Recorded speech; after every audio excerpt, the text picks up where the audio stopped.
Here we go with diving into Seesaw. We're going to start right at the beginning from step one.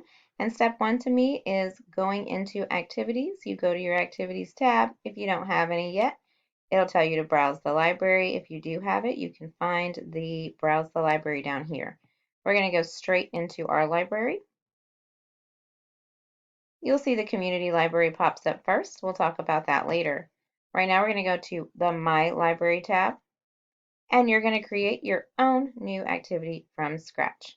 So we're going to start these little videos with building it up from the very beginning. So we're going to call this Seesaw Activity Functions that are fun.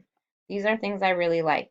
I'm going to come back in another video and talk about putting in the directions here, also putting in voice instructions and adding multimedia instructions. But we're going to go ahead and start right away with the template. We will talk about uploading a template and adding a link later. Right now we're going to focus on building a template from scratch. So you just hit drawing and here you go. Here's your blank canvas. Now I like to start with color. You can do whatever you want to do, but I'm going to show you some of the basic tools just for building a blank canvas. So to build a blank canvas, I like to go to my background, and as you can see, there are a lot of options under background.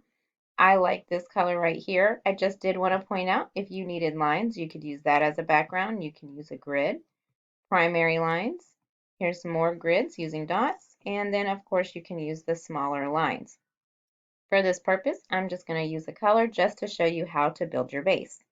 So to build your base, I like to choose a background color. This is not necessary. I just prefer it because I like the way it looks. It makes me happy to see the color, and I really like this background with the gradient color. It just feels like calming colors to me, so I like to use it. The next thing I'm going to do for my base is I'm going to come back. I'm going to select that same tab that has the three dots. I'm going to get a shape. I'm going to go pull this rectangle that's very straight edged all around. You'll see the difference of what I'm going to talk about in just a minute. I'm going to put that on there and I'm going to select my color. So I'm going to make this a deeper kind of green color. I'm going to just move it right on up here to the corner, and the lines that are around it, I'm just going to stretch it out.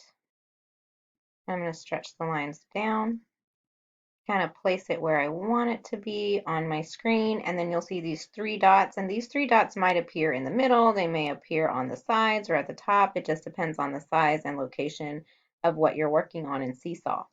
Then I'm going to simply hit the three buttons, and I'm going to lock that in place because I know this is going to stay here. If you're adding elements and you're not sure, and I'll show you that in a little bit, if you might want to move them around or change their position, you may not want to lock them right away. But because I know this is going to stay as the base of my activity, I'm going to lock it right away. Going back to my three tabs, I'm going to grab my shapes again. This time I'm going to take the square that has the rounded edges. Once I get that, my favorite thing to do is to select white so that it looks like I have a frame going around a blank area.